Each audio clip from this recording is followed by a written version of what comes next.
Everyone, welcome to my YouTube channel. This is me your educator Aniket Gupta. आप सभी का स्वागत करता हूँ मेरे इस यूट्यूब चैनल पे एंड मैं उम्मीद करता हूँ कि सभी एकदम बढ़िया होंगे। सो आज हम इस वीडियो लेक्चर में एक बहुत ही इम्पोर्टेंट चीज के बारे में बात करने वाले हैं एंड ये वीडियो आप सबके लिए बहुत इम्पोर्टेंट होने वाली है, specially for those aspirants who were waiting for the JKPSC 10+2 lecturers post and finally कुछ दिन पहले ही जेकेपीएससी ने पोस्ट निकाली है और एप्लीकेशन फॉर्म्स भी लग रहे हैं, राइट। और एक्सटेंड भी हुई है अभी उसकी डेट। तो आई होप आप सभी उसके बारे में अच्छे से जानते होंगे, उस के ऊपर मैं नहीं जाऊंगा क्योंकि हर एक चैनल के ऊपर ये चीजें तो काफी दिन से चल रही हैं कि पोस्ट आ चुकी है, किसे अप्लाई करना है, क्या है, एवरीथिंग, राइट। लेकिन हम अब मेन मुद्दे पे आएंगे। अब मेन मुद्दा क्या है? हमारे इस एग्जाम की तैयारी, राइट। तैयारी इज वेरी इंपॉर्टेंट, ठीक है। सो ये जो 10+2 लेक्चरर्स की पोस्ट आई है, कितने सालों से हम सभी लोग इसका इंतजार कर रहे थे, राइट। और फाइनली वो दिन आ ही गया। अब हमें अपने इस एग्जाम के लिए अच्छे से तैयारी करनी है, पूरा हार्ड वर्क कर दो, जितना भी तुम लोगों ने पढ़ा है अभी तक, बीएससी में, एमएससी में, क्लास 12th में, 11th में, उसको अच्छे से पढ़ डालो, राइट। अब हमारे इस चैनल पे आपको पता है हम लाइफ साइंसेस को डील करते हैं, बॉटनी, zoology जैसे सब्जेक्ट्स को डील करते हैं। And being a masters in botany, मैं जो हूँ यहाँ पर स्टार्ट करने जा रहा हूँ बॉटनी सीरीज को। हमारे यहाँ पर इस चैनल पे फ्री ऑफ कॉस्ट सीरीज चलाई जाएगी और इस सीरीज में हम क्या करेंगे, बेसिक से एडवांस लेवल की तरफ मूव करेंगे। जितने भी कॉन्सेप्ट्स बॉटनी के अंदर आते हैं with respect to the syllabus, हम पूरे सिलेबस को देखेंगे। अभी तो नया सिलेबस नहीं आया है, लेकिन पिछले सिलेबस को ही हम थोड़ा सा एनालाइज करेंगे और उसमें जो टॉपिक्स हैं, बेसिक टॉपिक्स हैं, उनको हम लेने वाले हैं, राइट। तो ये बॉटनी सीरीज चलने वाली है। मैं इसको 2-3 महीने, जब तक एग्जाम नहीं आता तब तक हम इसको अच्छे से चलाएंगे। अलोंग विद दैट हम मॉक टेस्ट भी इसमें रखेंगे, राइट। हम क्वेश्चन प्रैक्टिस भी करेंगे, ठीक है। हर एक चीज यहाँ पे रहने वाली है, बट आपको इसके साथ जुड़े रहना है। आपको जितना हो सके इसके साथ कोऑपरेट करना है। आपको लेक्चर्स को डेली बेसिस पे देखना है, उनके नोट्स बनाने हैं, राइट। और साथ ही साथ मैं टेलीग्राम चैनल की भी लिंक इसमें दे दूंगा डिस्क्रिप्शन बॉक्स में, जहां से आपको मैं मटेरियल प्रोवाइड करवा सकूँ, राइट। सो ये सीरीज बॉटनी सीरीज रहेगी, हम बॉटनी के ऊपर फोकस करेंगे, राइट। अब हम यहाँ पर जरा देखते हैं जो इन्होंने पोस्ट दी गई है बाय दी जेकेपीएससी के पास। ये टोटल बहुत सारे ये आपके सब्जेक्ट्स हैं। हमारा जो मेन फोकस है वो है हमारे अपने सब्जेक्ट के ऊपर, जिसका नाम है botany, right.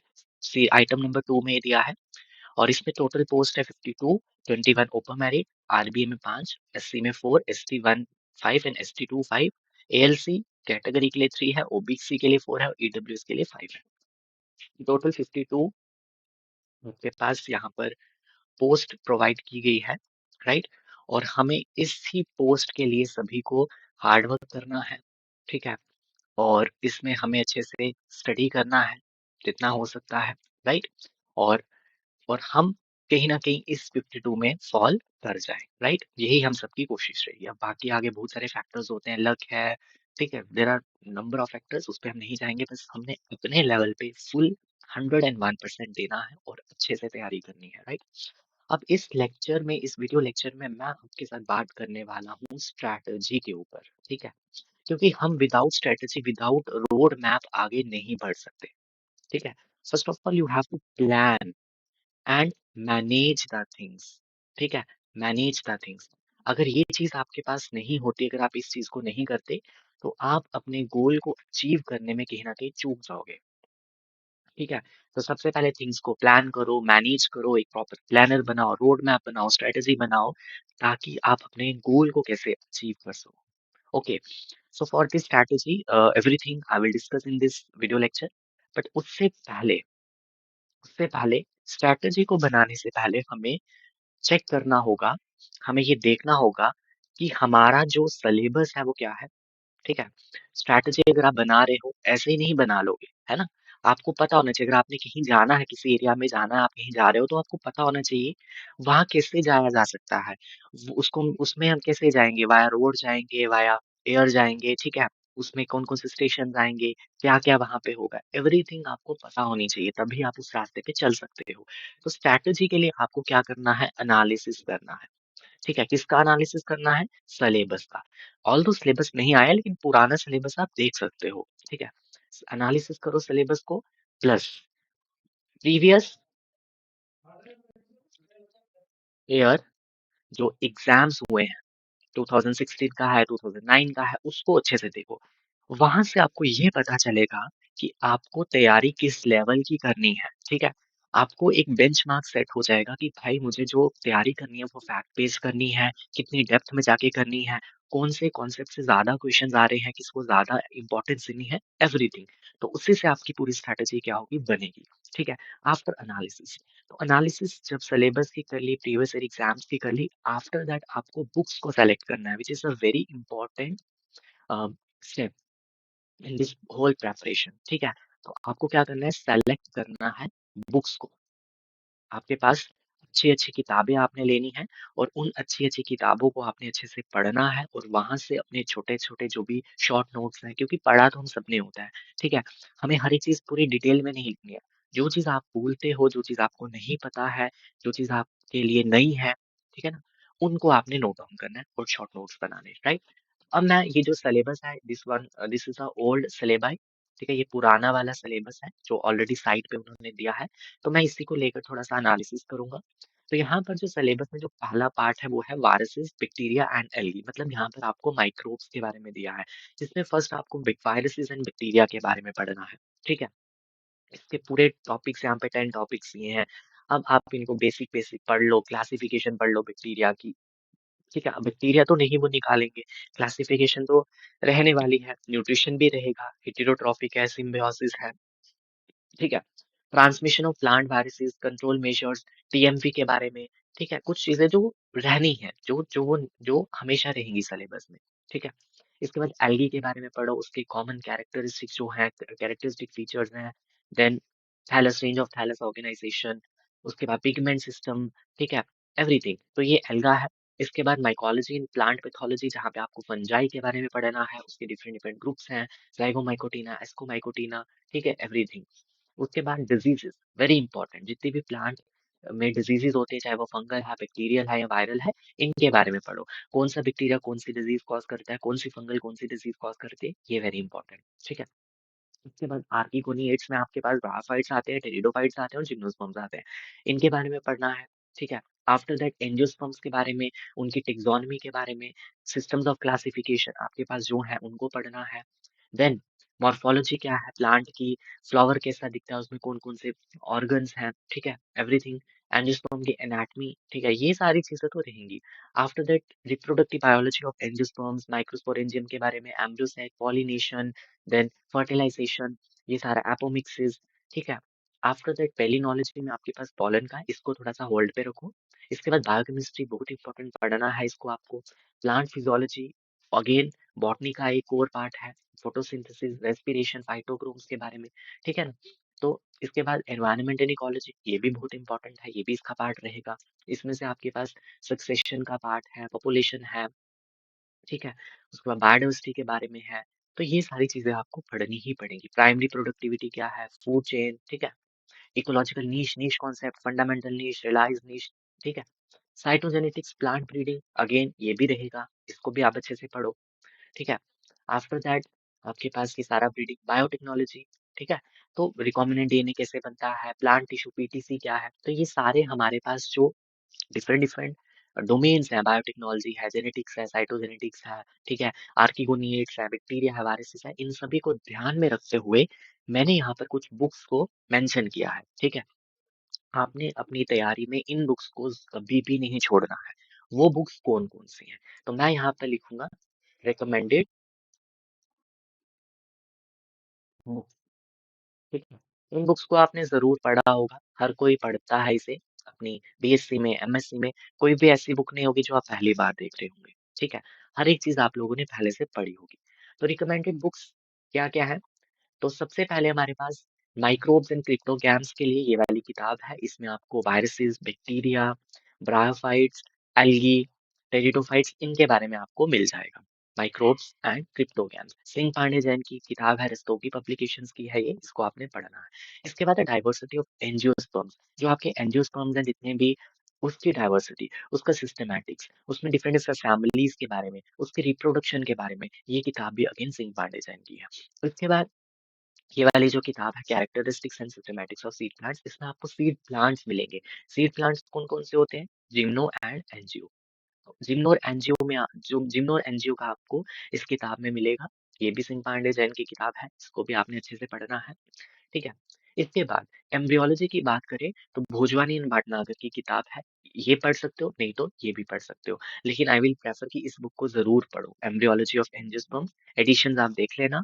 Bhojwani and Bhatnagar की किताब है, ये आप पढ़ लीजिए। इसके बाद पीटीसी के लिए, प्लांट टिश्यू कल्चर के लिए अगेन भोजवानी एंड राजस्थान की किताब है। ये भी बहुत अच्छी किताब है। इसमें आप जितने भी माइक्रो प्रोपगेशन है, प्रोटोप्लास्ट फ्यूजन है, सोमाक्लोनल वेरिएशंस है, प्लांट टिश्यू कल्चर कैसे होता है, क्या प्रोटोकॉल है, everything is mentioned in this book. इसको ज़रूर पढ़िएगा।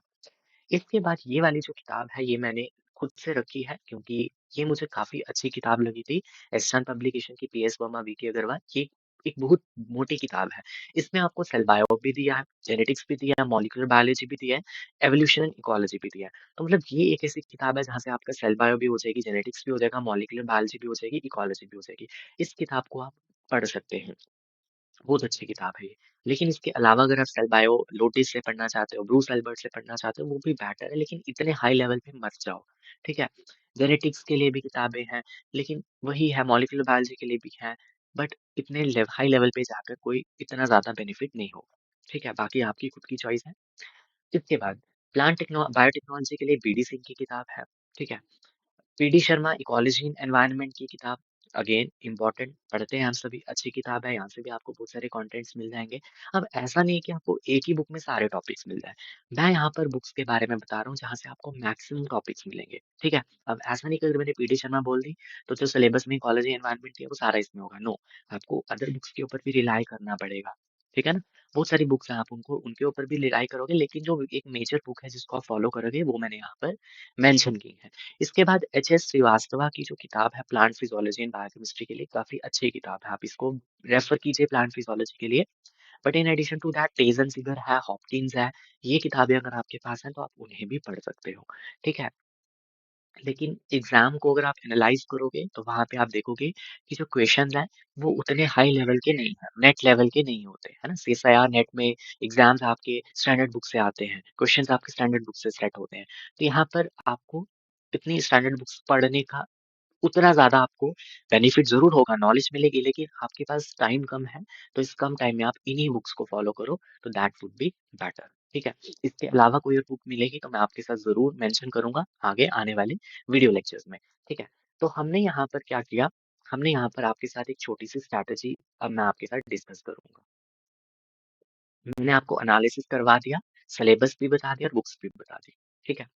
अब स्ट्रैटेजी में आपके पास सबसे पहला जो चीज़ आती है, आपने एनालिसिस कर लिया सिलेबस का, बुक्स देख लिया आपने, क्वेश्चन पेपर्स देख लिए पुराने। नाउ अब आपको क्या करना है, उसमें स्ट्रैटेजी में सबसे पहला आपको जाना है बेसिक्स के ऊपर। ठीक है? बेसिक्स, जितने भी बेसिक्स हैं, पहले आपको उनको स्ट्रॉन्ग करना होगा। अगर आपके बेसिक्स स्ट्रॉन्ग हैं, तो दैट इज़ वेरी गुड। लेकिन कुछ लोग होते हैं जो अपने सब्जेक्ट को काफ़ी देर पहले छोड़ चुके होते हैं, फिर उनके बाद उनको वापस उसको पढ़ने में थोड़ी-सी दिक्कत आती है। ठीक है ना?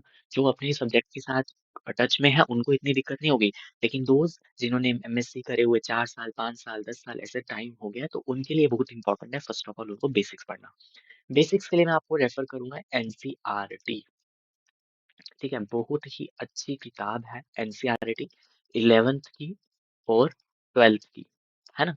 एनसीईआरटी ये आपको अच्छे से पढ़नी है। इसमें आपको हर एक लाइन को पी जाना है, उसको माइंड में स्कैन कर लेना है, क्योंकि मैक्सिमम क्वेश्चन यहीं से निकल जाते हैं। हम सोचते हैं कि पता नहीं कहाँ से क्वेश्चन आया, क्योंकि हम इनको पढ़ते नहीं है। हम सीधे हाई लेवल की बुक्स पे चले जाते हैं। हम इनको इग्नोर करते हैं, ठीक है? लेकिन इनको इग्नोर करोगे तो फिर पेपर में भी तुम इग्नोर्ड ही रह जाओगे, ठीक है? तो इसीलिए इनको पढ़ो। फर्स्ट ऑफ ऑल एनसीईआरटीज़ को रीड दो, जितनी ज़्यादा हो सकता है, ज़्यादा मुश्किल नहीं है, ठीक है? आप इसको 1 हफ्ते में एनसीईआरटीज़ कवर कर सकते हो, ठीक है? एनसीईआरटी में आपको क्या पढ़ना है, बॉटनी का है, बॉटनी का पढ़ना है, ठीक है? एनसीईआरटी को पढ़ो। Once you are done with the NCERT, NCERT के बाद अब आप थोड़ा-सा एडवांस लेवल पे चलो। सॉरी, एडवांस लेवल पे जो आपके पास अंडर ग्रेजुएट यूजी लेवल की जो बुक्स हैं, जो मैंने आपको अभी मेंशन भी की, यूजी लेवल की बुक्स को रीड करो। ठीक है, जो भी बुक्स मैंने आपको बताई वो सारी यूजी लेवल की है, अंडर ग्रेजुएट लेवल की, ठीक है? उन बुक्स को पढ़ना स्टार्ट करो। और अब आपको जो ये बुक्स को पढ़ना है एज पर द सिलेबस, ठीक है। प्रॉपर आपको सिलेबस को फॉलो करना है। और इसमें आपको क्या करना है, फॉर द टाइम बीइंग आपको इसमें स्टार्ट करना है डाइवर्सिटी से, ठीक है। क्योंकि डाइवर्सिटी तो रहेगी, ब्रायोफाइट्स भी रहेंगे, टेरिडोफाइट्स भी रहेंगे, एल्गा भी रहेगा, वायरसेस भी रहेंगे। तो इनको डाइवर्सिटी को पढ़ो। ओके, डाइवर्सिटी के बिल्कुल डिटेल में उनके रिप्रेजेंटेटिव्स की तरफ मत जाओ, लेकिन उसके अलावा जितनी भी चीजें हैं उनकी, उनके कैरेक्टरिस्टिक फीचर्स हैं, उनके सेल कैसा है उस सेल के बारे में, एडिशनल जैसे एल्गी में आपको पिगमेंट सिस्टम्स के बारे में पढ़ना चाहिए। तो जो भी बेसिक बेसिक चीजें हैं जो जो रहेंगी, जो जो इस सब्जेक्ट का पार्ट है, उसके बिना बॉटनी अधूरी है, उनको पढ़ो, ठीक है। डाइवर्सिटी के बाद आप कवर कर सकते हो जेनेटिक्स हो गया, ठीक है, इकोलॉजी हो गया, ठीक है, मॉलिक्यूलर बायोलॉजी हो गया। ऐसे आपने स्टेप बाय स्टेप आगे बढ़ना है, ठीक है। और थर्ड आपके पास पॉइंट जो है वो आता है स्ट्रैटेजी में, क्वेश्चन प्रैक्टिस। क्वेश्चन प्रैक्टिस, ठीक है। फॉर एग्जांपल आपने एक हफ्ते में एनसीईआरटी कवर कर ली। एनसीईआरटी कवर करके उसको छोड़ो मत। एनसीईआरटी बेस्ड जो भी एमसीक्यूज हैं इनको लगाओ, मैं आपको प्रोवाइड करूंगा, ठीक है। एनसीईआरटी बेस्ड जितने भी एमसीक्यूज हैं उनको लगाओ, उनको पढ़ो अच्छे से, उनको सॉल्व करो हर एक चैप्टर के। अगर आप first chapter the living world से स्टार्ट करते हो, then biological classification, plant kingdom, morphology of plants, anatomy of plants, photosynthesis, respiration, everything, सभी के एमसीक्यूज लगाओ। एमसीक्यूज लगाने के बाद जहाँ पे आपको लगता है कि नहीं, I have to revise this topic क्योंकि आपसे नहीं सॉल्व हो रहा, दोबारा करो, ऐसे करके, ठीक है। उसके बाद जब आप एडवांस लेवल पे जाते हो, तो एडवांस लेवल की कुछ बुक्स आपके पास आएंगी, ऑब्जेक्टिव्स बुक्स आती हैं ऑनलाइन, अभी आपको मिल जाएंगी, तो आप उनके जो क्वेश्चंस होते हैं उनको लगाओ, ठीक है। तो क्वेश्चन प्रैक्टिस इज द जो प्रैक्टिस है, किसकी प्रैक्टिस, क्वेश्चन प्रैक्टिस, वो एक बहुत ही मेन पार्ट है ऑफ प्रेपरेशन, ठीक है। इसके बिना प्रेपरेशन अधूरी है, ठीक है। जितना मर्जी पढ़ लो, विदाउट क्वेश्चन प्रैक्टिस आप कुछ नहीं कर सकते, ठीक है। तो इसलिए अपने आप को वैसे ही पूरा प्लान करो, हर एक चीज का एक प्रॉपर प्लान बनाओ कि आपको ये टॉपिक इतने दिन में कंप्लीट करना है, इतने दिन में कंप्लीट करना है, ठीक है। कंसिस्टेंसी के साथ सभी टॉपिक्स को कवर करो, क्वेश्चन प्रैक्टिस करो, ठीक है।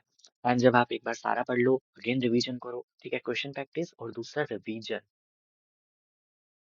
ठीक है। Revision, revision is also main part of sorry preparation, ठीक है, सॉरी। तो ये भी बहुत इंपॉर्टेंट है।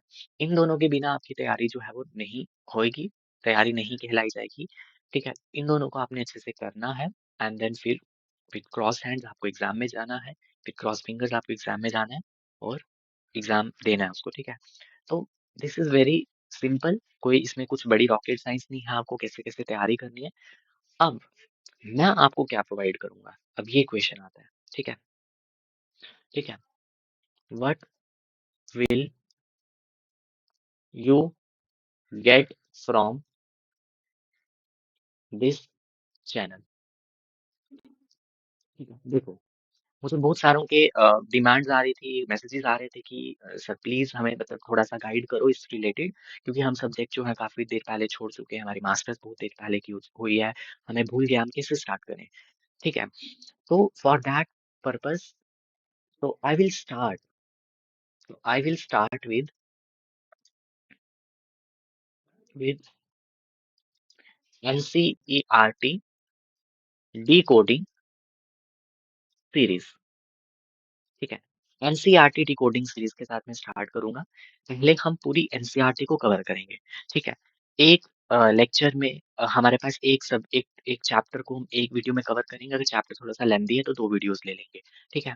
उसको कवर करेंगे जल्दी से, आपका लिविंग वर्ल्ड से स्टार्ट करेंगे, देन मूव करते करते करते करते ट्वेल्थ की एनसीईआरटी भी कवर करके, तो यहाँ पर आपके पास 11th एंड 12th की एनसीईआरटी की डिकोडिंग सीरीज हम कवर करेंगे।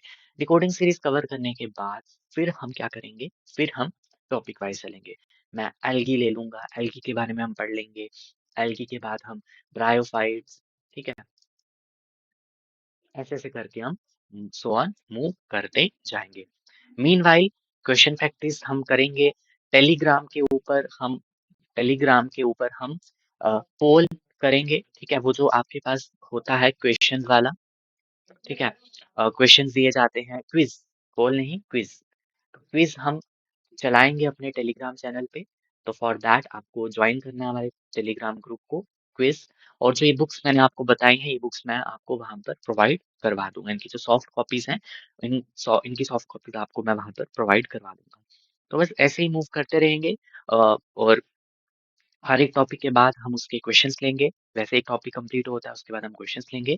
पर एनसीईआरटी डिकोडिंग सीरीज में हम पहले एनसीईआरटी को कवर कर लेंगे, उसके बाद हम बीच बीच में हफ्ते में एक दो दिन क्वेश्चन वाली सीरीज लेंगे, ठीक है, क्योंकि जल्दी से एनसीईआरटी कवर कर ले, उसके बाद हम लोग मेन अपने उसके ऊपर आए। एनसीईआरटी को भी आपने लाइटली नहीं लेना है, ठीक है। एनसीईआरटी को मैं इसलिए कवर करवा रहा हूँ ताकि बेसिक्स आपके थोड़े से रिफ्रेश हो जाए, आपको थोड़ा सा याद आ जाए क्या था, ठीक है, एवरीथिंग। ओके। क्योंकि यही बेसिक है, जब हमने अपनी लाइफ साइंसेस पढ़ना स्टार्ट किया था, बायो पढ़ना स्टार्ट किया था, तो हम 11th 12th से ही शुरू हुए थे ना। तो 11th 12th में ही हमारे बेसिक्स डेवलप हुए थे, एंड देन उसके बाद हम आगे बढ़ते बढ़ते हमारी मास्टर्स हुई, ठीक है, और फर्दर जो भी आपने किया, नेट वगैरह या पीएचडी, तो वहीं से स्टार्ट हुआ। तो उस चीज को हम नहीं छोड़ सकते, इसलिए हम उस चीज को कवर करेंगे, राइट। अब आपके पास जो पहला लेक्चर आएगा मेरे इस चैनल पे, हम यहाँ पर स्टार्ट करेंगे द लिविंग वर्ल्ड के साथ, ठीक है, लिविंग वर्ल्ड, जो आपका एनसीईआरटी का क्लास 11th की एनसीईआरटी का चैप्टर नंबर 1 है, ठीक है। आफ्टर दैट बायोलॉजिकल क्लासिफिकेशन, तो ऐसे मूव करते रहेंगे, तो हो जाएगा। इट इज वेरी इजी, आपने बिल्कुल भी नहीं घबराना है, I am with you. And आपकी जो भी सजेशंस होंगी, I will definitely welcome those suggestions, अगर आप मुझे कमेंट सेक्शन में देते हो, एंड उसी के तरीके से हम काम भी करेंगे, right. So I hope this is all about for this session, for this strategy kind of thing, जिसमें मैंने आपको बताया चीजें, एंड मैं उम्मीद करता हूँ कि आप इन सब चीज़ों को फॉलो करेंगे। एंड अगर ये वीडियो आपके लिए हेल्पफुल रही है, तो प्लीज़ इसको लाइक करो, और अपने जो भी फ्रेंड्स हैं उनके साथ शेयर भी कर दो। कुछ बड़ी बात नहीं है, बस आपको शेयर दबाना है, टैप टैप करना है, भेज दो, ठीक है। So thank you very much, and wish you all the very best, have a nice day. आप सभी को मेरी तरफ से ढेर सारी शुभकामनाएं, आपको, आप अच्छे से अपनी तैयारी करो। ओके, सो बाय, टेक केयर।